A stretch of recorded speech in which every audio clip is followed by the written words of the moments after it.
Maayong gabi sa tanan. Mamati kita sa pulong sa Ginoo karon. God bless. Hello, maayong gabi no? So, kusog kayo ang ulan yun, no? Kanya, siguro, hinay ang tingog ng inyong madunggan, pero panikamuti naman nga makadungog mo, kay importante kayo niyang pulong sa Ginoo. Okay, salamat po sa akong asawa, sa akong anak, na regret ko sila sa inyo. So, nalaygo ng Diyos, di anak. So, salamat po sa mga nagsubaybay kanunay nining ato ang pagtuon sa pulong sa Ginoo. Okay, diri sa Exodo kapitulo 29 bersikulo 44, himuon kong balaan ang tulda nga tagpuanan ingon man ang halaran, ug gihalad ko si Aaron ug ang iyang mga anak aron mag-alagad sila kanako ingon nga mga pare. Ang atong topic ron is pare. Ang mga pare mao'y tigpatiluwala kung nagdala sa mga kinahanglan sa katawhan ngadto sa Dios sa daang kasabutan. Kining pagduol sa Dios gihimo sa mga anak nga lalaki ni Aaron. Gilain sila gikan sa katawhan aron mao'y mag-alagad pagkapari ug maghalad alang sa kasalanan sa mga tao. Kadtong wala magahin alang niining buhata, apan nangunay pagbuhat niini nakasala og silutan gayon sa panahon nila ni Aaron ug ni Moises. Si Kristo mao ang katumanan sa pagkapari sa daang kasabutan.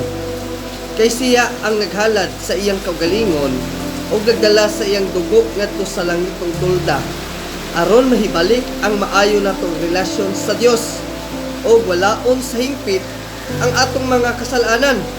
Pinaagi sa pagpasaylo niini. Hinluan niya kita pag-usab aron makasulod na kita karon atubangan sa balaan natong Dios. Anaa siya sa tuo sa Dios nangamuyo sa amahan alang kanato ug nagpasalig kanato nga atong madawat ang mga kaayuhan nga bunga sa iyang kamatayon. Pinaagi sa pagtuo kang Hesukristo, no? Unsa gani pinaagi sa pagtuo kang Hesukristo, makadiretso na kita pagduol sa Dios. Busa wala na kita nagkinahanglan o pari sa ingon niini.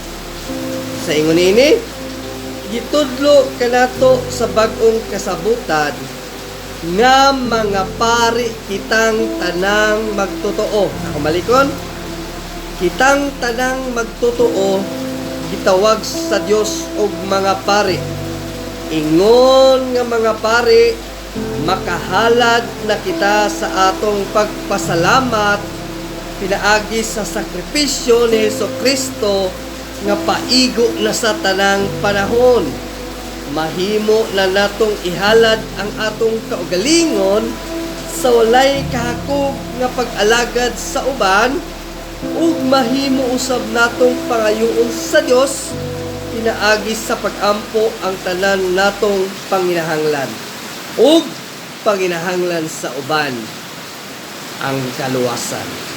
Ang tinuod nga panginahanglan natong tanan nga masiguro nato nga kita adunay suod nga relasyon ug nahiusa kang Hesukristo nga atong manluluwas. Amen. Daghang salamat. God bless sa tanang nahiusa kang Hesukristo.